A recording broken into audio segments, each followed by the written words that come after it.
ప్రియులారా మన జీవంలో దేవుడు కూడా గొప్ప ఆశ కలిగి ఉన్నామని సత్యం ప్రియులారా పరిశుద్ధాత్మ వలన మనం గ్రహించుకోవాలి. దేవునికి స్తోత్రం. కాబట్టి కొన్ని విషయాలు కొంత ఆగుతాయేమో కానీ అవిశ్వాసం ఉండవద్దు, అవిశ్వాసం రావద్దనమాట. కొన్నిసారి అవిశ్వాసం వస్తాయేమో, లేట్ అవుతున్న కొద్ది కొన్ని ప్రార్థన వేసుకొని రోజు ప్రార్థన వేసుకొని ఉన్నప్పుడు కూడా కొన్ని విషయాలు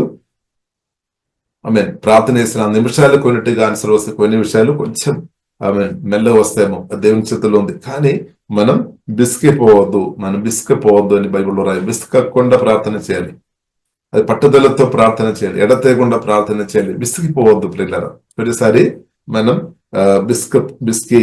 కాబట్టి ఇక్కడ శూన్యం స్త్రీ యొక్క జీవితంలో ప్రియులారా ఈ విషయంలో ప్రియులారా మనం చూస్తుంటే ఆమె బిస్కి పోయిన సాలు ఉంది అనమాట. ఆమెకు నిరాశ ఉంది, ఇంకా విశ్వాసం కొద్ది కూడా లేదనమాట. ఆ విషయంలో మాత్రం కొద్ది కూడా విశ్వాసం లేదు.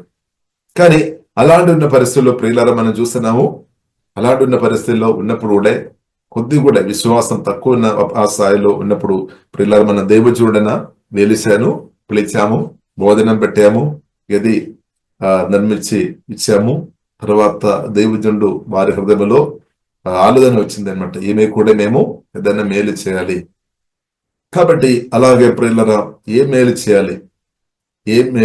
కాబట్టి ప్రియులారా మనం అర్థం చేసుకోవాలి, ప్రభువైన యేసుక్రీస్తుకు హృదయంలో చోటించిన మనకు దేవుడు మేలు చేస్తున్న దేవుడు మనకు ఎన్నో మేలు చేస్తున్నారు, ఇంకా కూడా చేస్తారు. ఇప్పుడు కూడా ప్రభు కోరుతున్నాం అనమాట, నేను ఇంకా ఏ మేలు చేయాలి, అలాగే ఎలాగ వీరిని దీవించాలి, ఎలాగ హెచ్చించాలి అని మన దేవుడు కూడా నా పట్ల మీ పట్ల ఆలోచన కలిగి ఉన్నామని సత్యం ప్రియులారా అర్థం చేసుకోవాలి. మనను ఆత్మీయంగా మానసికంగా అన్ని విధంగా మనం దీవించాలని నా పట్ల మీ పట్ల ప్రభువైన యేసుక్రీస్తు ఆలోచన చేస్తున్నాం అనమాట. దేవునికి స్తోత్రం. హల్లెలూయా. కాబట్టి దేవునికి స్తోత్రం. కాబట్టి మనం ప్రభువును మాత్రం దేశీ ప్రియుల తప్పుపట్టవద్దు అనమాట. యేసుని మనం దేశీ తప్పుపట్టవద్దు. దేవునికి స్తోత్రం. యేసును మనం తప్పుపట్టవద్దు. ఎందుకంటే మనం ప్రభు మంచి దేవుడు అనమాట. దేవునికి ప్రేమ కలిగిన దేవుడు, కరుణ కలిగిన దేవుడు అనమాట. తప్పుపట్టవద్దు. కొన్నిసారి మనం తప్పుపడతాము. నా ప్రార్థనకు కొందరు ఇప్పుడే జవాబు కావాలని కొందరు చెప్తారేమో, ఉప్పు కాదు. కానీ దేవుడు ప్రియులారాన్ని మేలు కొరకు మేలుకరంగా చేస్తే దేవుడు తగిన సమయంలో కార్యం చేస్తాడు అనమాట. లేదు మన సమయం కాదు, దేవుడు తన సమయంలో దేవుడు తన కార్యం చేస్తాడు. కాబట్టి మనం ఏం చేసుకోవాలి, వేచి ఉండడమే, ఓపికతో ఉండడమే, సహనతో ఉండడమే. అక్కడే చాలా మంది ఓడిపోతారేమో. కాబట్టి సారా కూడా మన బైబిల్ గ్రంథంలో మనకు నేర్పిస్తుంది.